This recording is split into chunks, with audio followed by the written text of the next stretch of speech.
Luzon, Visayas, Mindanao at buong mundo. Ngayon ay Lunes, May 5, 2025. Ako si Barbie Mulak at ito ang Balitang A to Z. Napakasakalap po sa pamilya namin. Ano nangyari? Lalo, anak ko po yun. Mahal na mahal ko po yun. Ama ng 4 na taong gulang na batang nasawi sa car crash sa NAIA. Humihingi ng hustisya. PBBM nagpaabot ng pakikiramay. Regular na drug test sa mga pampublikong tsuper, ipinag-utos ni Transport Secretary Vince Dizon. PNP naglaan ng 10 million peso reward para sa ikadarakip ng isa sa mga suspect sa Anson K. kidnap slay case. Hindi siya nag-level up. Mas parang bumaba pa. Malacanang may buwelta kay VP Sara Duterte sa isyu ng bugbugang kinakasangkutan umano ni Congressman Paulo Duterte. Sa sports, Pinay tennis sensation Alex Ayala tumaas ang world ranking sa number 70. At sa showbiz, 3rd time's the charm. Atisa Manalo ng Quezon Province, kinoronahang Miss Universe Philippines 2025.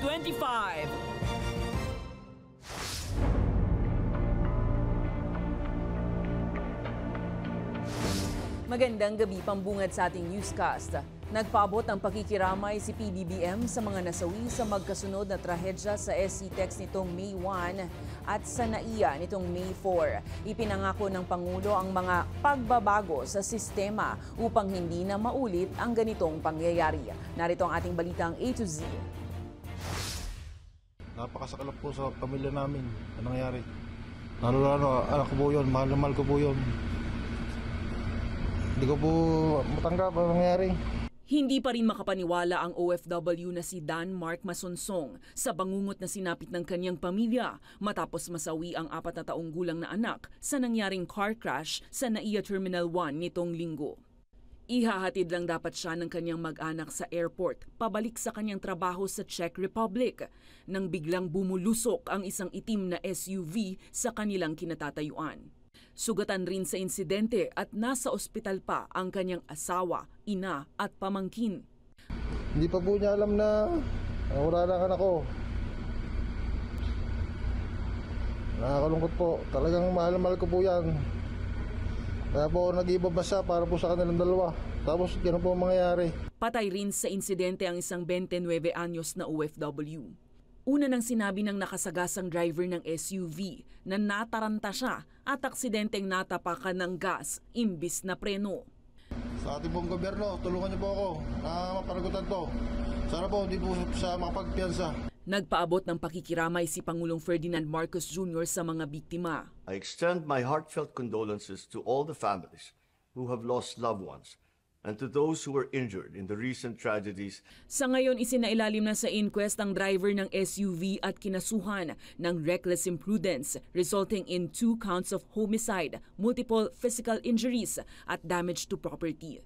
Nangyari ang NAIA car crash ilang araw lang matapos araruhin ng isang passenger bus ang 4 na sasakyan sa Tarlac Toll Plaza ng SCTEX noong May 1 na nag-iwan ng 10 patay.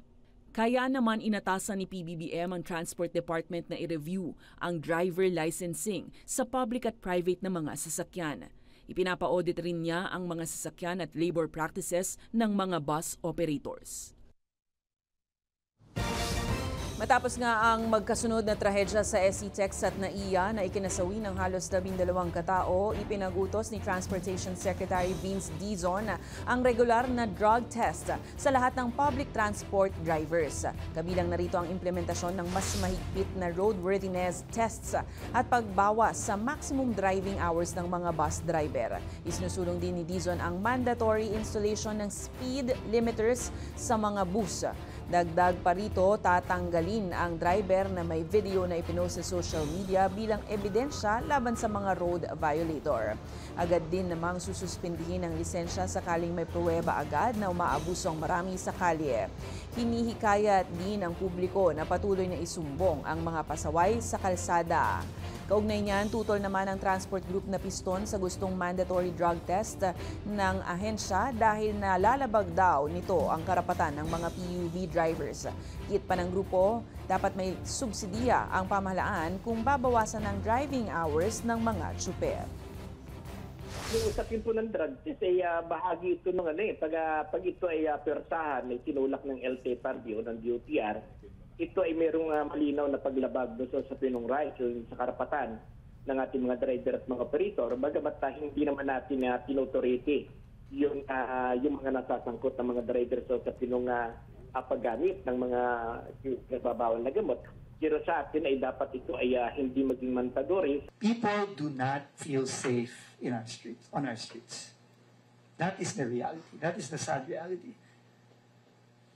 And I have been directed by the President to act and to fix it.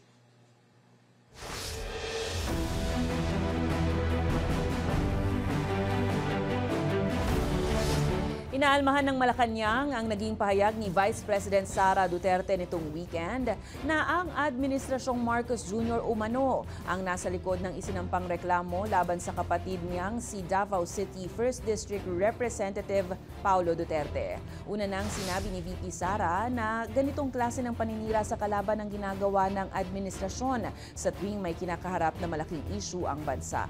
Noong Biyernes, inireklamo si Pulong Duterte sa Department of Justice dahil sa umano'y pambubugbog at pagbabanta nito gamit ang kutsilyo sa isang businessman sa Davao City noong 2023. Sa isang pahayag, tinalakay ni Duterte ang kumakalat na video online na nagpapakita ng insidente at sinabing nasa mga kapwa niya taga Davao na kung iboboto pa siya o hindi matapos ang insidenteng to.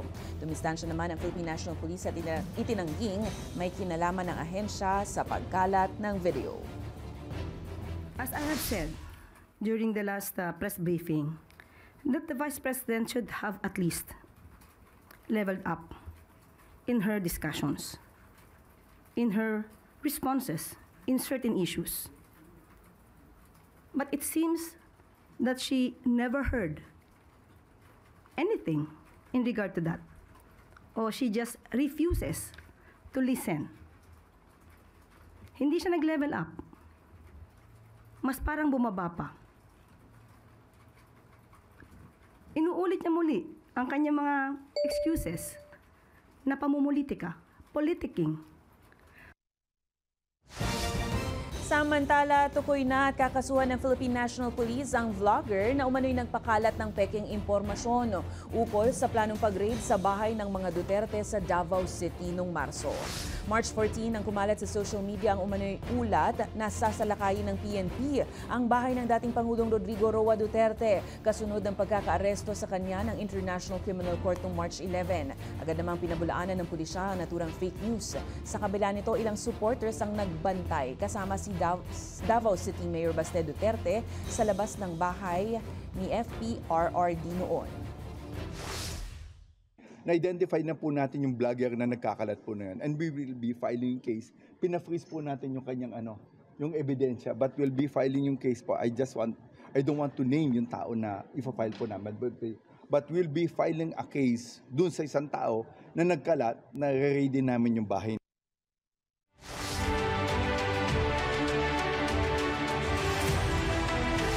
Mariing itinatanggi ng Malacanang na suportado ni Pangulong Ferdinand Bongbong Marcos Jr. ang pagtutol ni Governor Gwen Garcia sa suspension order na ipinataw sa kanya ng Ombudsman matapos dumalo ang Pangulo sa campaign sortie sa Cebu. Giit ng palasyo, hindi sila nanghihimasok sa naturang issue. Maalala ang iginiit ng Pangulo na dapat na ayon sa batas ang suspension kay Garcia at nararapat pa rin na igalang si Garcia bilang halal na opisyal. Matatandaang pinasususpindi ng Ombudsman si Garcia dahil sa pagpapayag sa isang konstruksyon kahit na walang aprobadong environmental compliance certificate. Ngayon pa man kinekwestiyon naman ni Garcia ang suspension order dahil anya sa timing nito na malapit na sa midterm polls. Wala po tayo nakikitang ganun. Isang linggo bago ang halalan, pinangalanan na ng religious group na Jesus is Lord Church Worldwide ang ilan sa mga ine-endorso ng grupo para sa pagkasenador. Kabilang dito sina dating Senate President Tito Soto, dating Senator Manny Pacquiao, dating Senator Ping Lacson, dating Senator Kiko Pangilinan at re-electionist Senator Pia Cayetano. Ang JIL Executive Selection Committee ang pumili sa mga senatorial candidate na nakabase anila sa kanilang mga advokasya na makadiyos at makabayan at sa kanilang pananaw sa mga moral issue na kinakaharap ng bansa.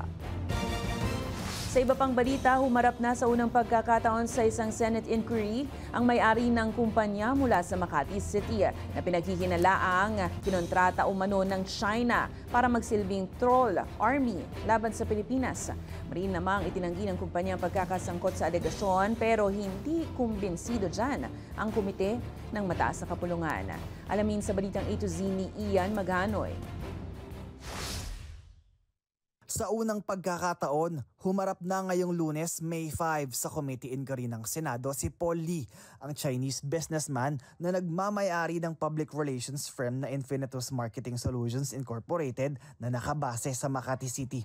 Ito ang kumpanyang pinaghihinalaang kinontrata para umunoy magsilbing online troll army laban sa gobyerno ng Pilipinas sa tulong ng komunistang pamahalaan ng China. Sa pangunguna ni Committee on Philippine and Admiralty Zones, Chairman Senator Francis Tolentino, dibdiba ng diskusyon. Isiniwalat ng komite ang checking ito na nagkakahalaga ng 930,000 pesos na nakapangalan sa Infinitus Marketing Solutions Incorporated.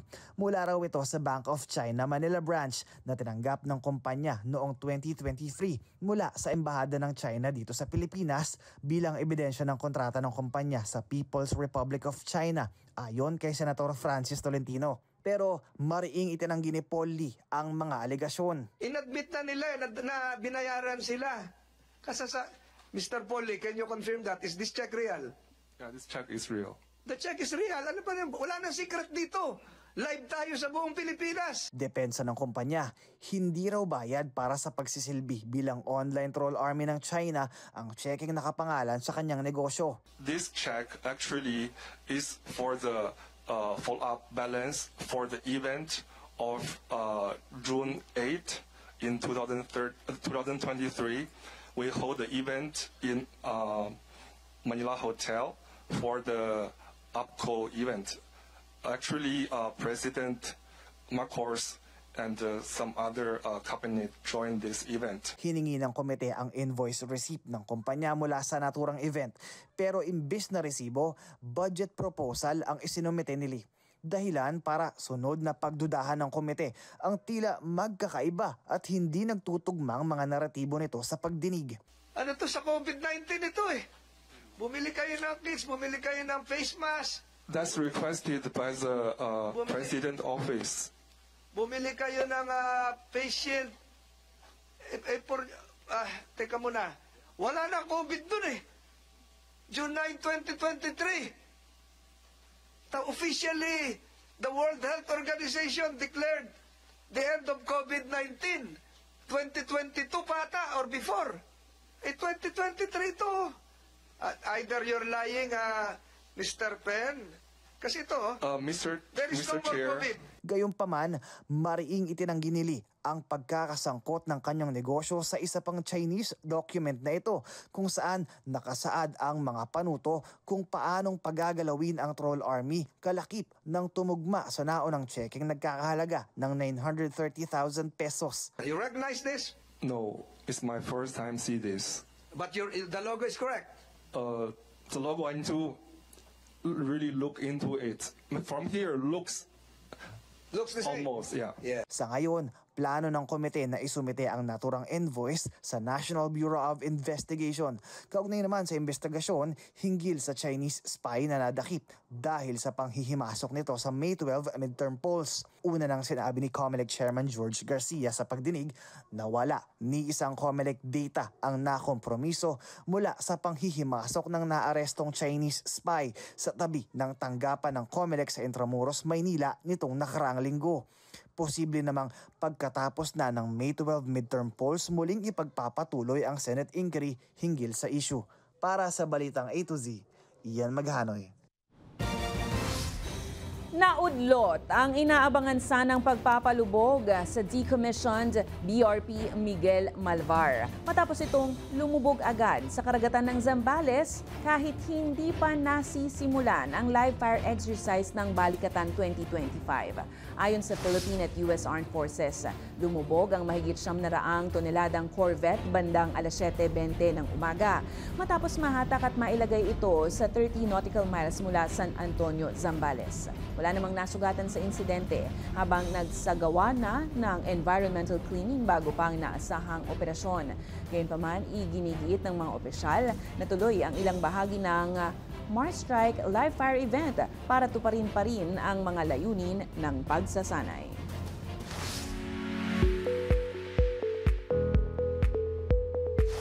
Pinarangalan ni Pangulong Ferdinand Marcos Jr. ang 4 na yumaong haligi ng sining at kultura na nagbigay diwa sa pagkakakilanlan ng mga Pilipino sa buong mundo. Ginawaran ng Presidential Medal of Merit sa Malacanang sina Gloria Romero na reyna ng pelikulang Pilipino, Chef Margarita Flores na nagtaguyod ng Filipino-Italian cuisine, Asia's Queen of Songs Pilita Corrales at National Artist Nora Honor. Ayon sa Pangulo, sumasalin sa bawat Pilipino ang hatid nilang sining at binigyang buhay ang diwa ng bayan. Pinasalamatan din ng Pangulo ang mga pamilya ng mga pinarangalan sa pagbabahagi ng kanilang talento sa bansa. Susunod, PNP naglaan ng 10 milyong pisong reward para sa ikararakip ng isa sa mga suspect sa Anson Ke kidnap slay case. At sa sports, Pinay tennis sensation Alex Ayala muling tumaas ang world ranking. Abangan ang kumpletong ulat sa pagbabalik ng Balitang A to Z.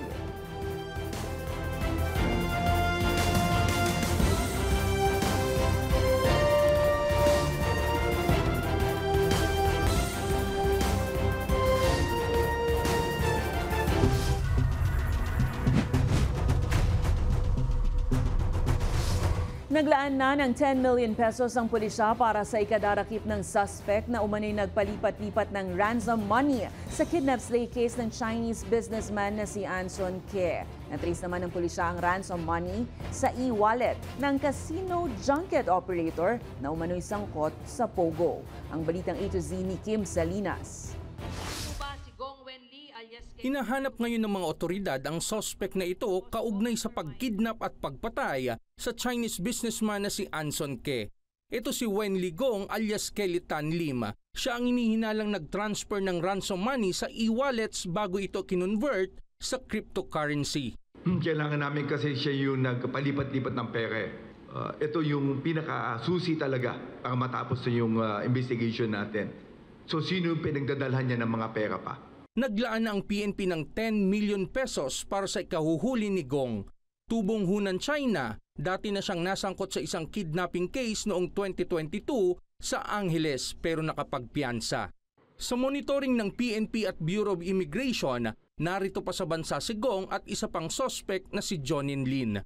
May breakthrough naman sa investigasyon ng PNP matapos matrace ang ransom money sa e-wallet na pag-aari ng 2 casino junket operator. Isa rito ay pag-aari ng Chinese businessman na si Li Duanwang na tubong Fujian, China.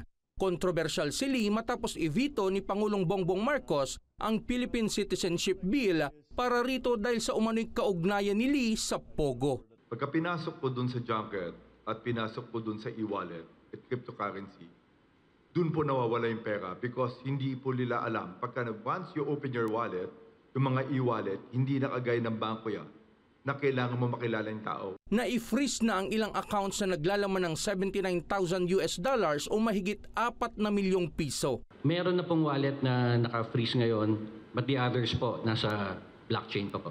We already send subpoena doon sa local virtual asset service providers.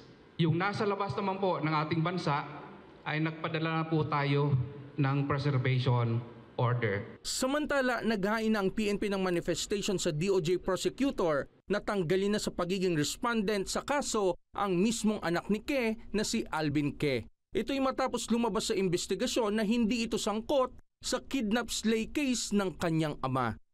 Para sa Balitang A to Z, Kim Salinas. Tuloy ang kasong administratibo laban sa vlogger cop na si Patrolman Francis Steve Fontillas kahit na nagbitiw na ito sa pulisya.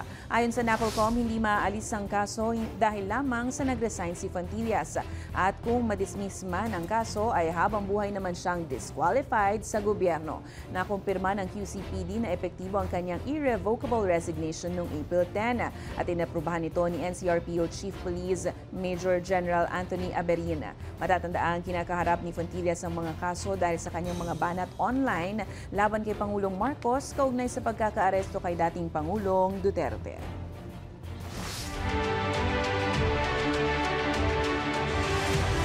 Patuloy ang paghahanda ng Commission on Elections 7 araw bago ang 2025 midterm polls. Mula sa testing ng mga automated counting machine at balota hanggang sa paglaban sa maling impormasyon tungkol sa halalan, hands-on na ang COMELEC. Ang Balitang A to Z ni Naomi Almojano. Isang linggo bago muling maghalal ng mga leader ang mga rehistradong botante sa bansa, kumpiyansa ang Commission on Elections na handang-handa na sila sa 2025 national and local elections. Full force na ang preparasyon ng komisyon para sa Mayo 12, lalo pat nasa halos 69 na milyong Pinoy ang inaasahang boboto. So far, on time po tayo lahat sa ating pong mga ginagawa. There is no more doubt that the systems na gagamitin po natin, transmission, fast track yung ating makina at yung ginagamit natin ngayon sa internet voting ay gagana ng maayos sa araw ng eleksyon. Nakatakda na rin ngayong Martes, Mayo 6, ang deployment ng balota ng NCR, ang huling batch ng mga balota ngayong midterm elections. Pagtitiyak pa ng komisyon, nasa maayos na kondisyon ang lahat ng makina at maging mga balota. Kasunod na rin ang matagumpay na pagsisimula ng final testing and sealing noong Biyernes. Pero yung technical po, wala tayong nakitang major issues. Kahit po sa balota, wala po. So nag-perform ng maayos ang lahat ng mga makina doon sa mga lugar kung saan nagkaroon ng testing. Pero sakali mang may makinang magkaproblema sa mismong araw ng halalan, nasa mahigit 16,000 contingency automated counting machines ang nakaantabay para naman sa agarang replacement. Ito'y para hindi ma-delay o maistorbo ang daloy ng botohan. Nagpaalala rin ng komisyon sa mga botante na maging mapagmatsyag at mapanuri laban sa mga maling impormasyong kumakalat online patungkol sa halalan. Gaya na lang ng kumalat na no ID, no vote at paglipat daw ng botohan sa Mayo 10 dahil sa matinding init ng panahon. Agad namang pinabulaanan ng COMELEC ang mga ito. So yan po, kita nyo ang purpose, guluhin, lituhin ang mga kababayan natin at para pababain ang bilang ng mga botanteng boboto sa araw ng eleksyon. Gusto po talagang sirain ang kredibilidad ng COMELEC at ng ating pong sistema at ang ating pong proseso. Saad pa ni Garcia, ngayong papalapit na ng papalapit ang eleksyon, asahang mas darami pa ang mga magpapasimuno ng ganitong aktibidad. Pero handa silang salagin ito. Kaya aniya sa kanilang komisyon lang makinig at sa iba pang lehitimong ahensya sa bansa. Habang nanawagan din ng komisyon sa palasyo na gawing holiday ang May 12 para bigyang daan naman ang pagboto ng mga Pilipino sa kani-kanilang presinto. Para sa Balitang A to Z, Naomi Almojano. Posibleng maharap sa disqualification case si Laguna 4th District Representative candidate Benji Agarao matapos maghain ng petition to disqualify ang kanyang kalaban sa COMELEC ngayong Lunes. Ayon sa kanyang katunggali na si Antonio Carolino, tahas ang pamimili ng boto ang ginagawa ng kampo ni Agarao mula pa noong 2022 at hanggang ngayong 2025 midterm polls ay patuloy na nangyayari. Anila, pinangangakuan umano ng tropang Agarao Movement o TAM ng pera ang mga dumadalong botante kapalit ng kanilang boto. Nasa 500 piso hanggang 2,500 pesos ang mga ipinangakong pera at may kasama pa umanong groceries. Wala pa namang sagot ang panig ng mga Agarao. There were some statements coming from the affiants, yung mga witnesses natin, regarding a pattern of vote buying incidents, not only during this election but also during the last election. Siyempre, ang tao naghahanap din sa COMELEC ng immediate action. Sa susunod na Lunes na po ang botohan. Nangunguna pa rin si Senator Christopher Bongo sa senatorial bets base sa pinakahuling Pulse Asia survey. Sa survey nitong April 20 hanggang 24, nasa 62.2% ang naniniwala kay Go. Sinundan naman pa rin ni Erwin Tulfo, Tito Soto, Senator Ronald Bato de la Rosa, Bong Revilla at Ping Lacson. Hindi naman nakapasok sa 12 senatorial bets ng survey ang kapatid ng Pangulong si Senator Amy Marcos. Samantala, posibleng makakuha ng pwesto ang nasa 34 na party list group sa House of Representatives pagkatapos ng 2025 polls base sa pinakahuling ulat ng Pulse Asia. Sa survey nitong April 20 hanggang 25, nangunguna ang Duterte Youth, Agimat, ACT-CIS, 4Ps at Senior Citizens. Itong grupo naman ang mananalo ng dalawang seats habang may tigi-isa ang nasa 22 na party list.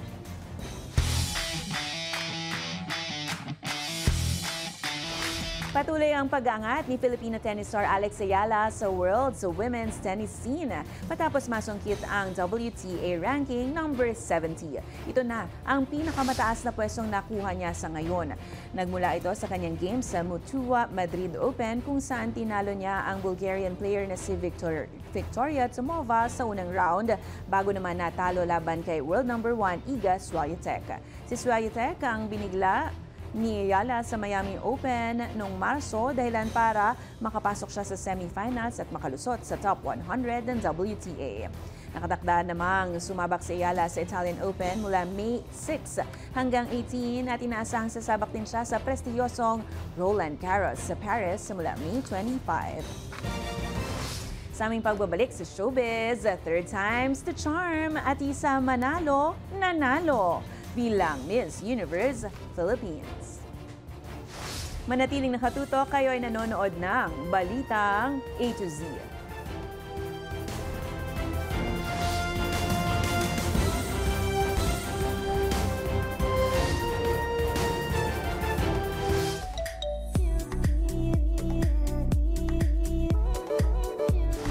Nasungkit ni Atisa Manalo ng Quezon Province ang corona para sa titulo ng Miss Universe of Philippines. Laban yan sa mahigit 60 kandidata mula sa iba't ibang bahagi ng Pilipinas at maging abroad. Ang showbiz, chika, alamin natin sa Balitang A to Z Showbiz ni Ling Garcia. From Manalo to another Manalo dahil si Atisa Manalo panalo sa Miss Universe Philippines 2025. I fell a while ago on stage. And the thing with me is, whenever I fall in life, I always make sure I come back stronger. Manalo is the winner! Dahil yan ang winning answer ni Atisa Manalo, ang pambato ng Quezon Province matapos itanghal bilang bagong Miss Universe Philippines 2025 sa katatapos lamang na Grand Coronation Night nitong Biyernes ng gabi, May 2 sa Mall of Asia Arena sa Pasay City. The Miss Universe Philippines 2025 is Quezon Province! Nasungkit ni Atisa ang crown laban sa 65 candidates mula sa iba't ibang parte ng Pilipinas and abroad. Naipasa na rin kay Atisa ang Miss Universe Philippines Lamarin Majesty Crown mula kay Chelsea Manalo na siya namang nagwagi nitong nakaraang taon. Sa kanyang pageant journey, hindi naging madali ang puksaan ng mga kandidata this year. Dahil tulad ni Atisa, veterana na rin ang kanyang mga katunggali na sina Chelsea Fernandez ng Sultan Kudarat, Ileana Aduana ng Siniloan Laguna, Winwin Marquez ng Muntinlupa, Maria Katrina Liegadon ng Taguig, at Gabriela Carballo ng Cebu City. Standout si Atisa mula sa kanyang pagrampa sa pasarela, swimsuit, at tila naging lucky charm pa nga ang kanyang pagkakadapa habang inirarampa ang kanyang glamorous evening gown na tumatak sa madla. Matatanda ang isang returning candidate si Atisa na itinanghal bilang second runner-up sa Miss Universe Philippines 2024 kung saan si Chelsea Manalo ang nakapag-uwi ng corona at lumaban para sa Miss Universe 2024. Naging first runner-up din si Atisa sa Miss International 2018 at Miss Cosmo 2024 Top 10. Hindi lang mga kababayan natin ang proud sa pagkakapanalo na yan ni Atisa.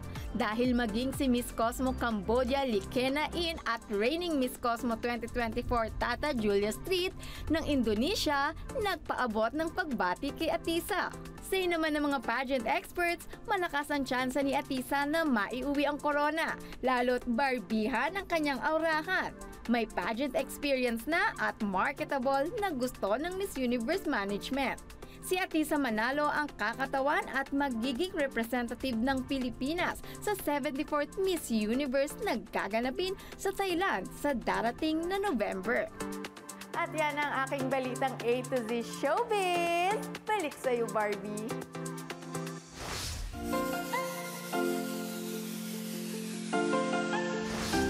Karaniwan na tayo nakakakita ng mga tila hindi gumagalaw na estatwa sa mall na sa tuwing huhulugan ng barya biglang gagalaw at mabubuhay. Pero ang isa pong ito, tila gustong gumawa ng kakaibang bagay na labas sa ordinaryo niyang gawain. Ano ba yan?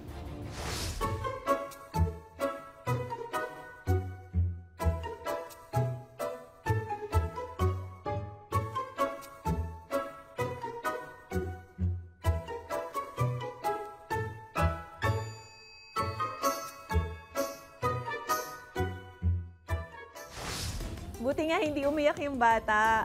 Kung kayo po ay may kwentong kakaiba, mga kwento ng pag-ibig o storya ng inspirasyon at pag-asa, maaari itong ibahagi. Sumali sa ating Facebook group na Balitang A to Z. Panoorin ang replay na ating programa at sundan ang ating social media pages. Hanapin ang Balitang A to Z. Ang ating pabaong quote of the night ngayong Lunes ay mula sa author na si Aidan Tozer.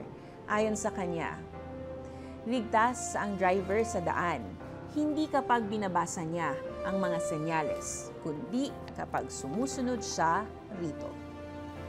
At yan po ang mga balita at impormasyon, mga kwentong may dalang inspirasyon na tinutukan ng Balitang A to Z. Ako po si Barbie Mulak, maging maalam, makialam. Magandang gabi sa iyo, Pilipinas.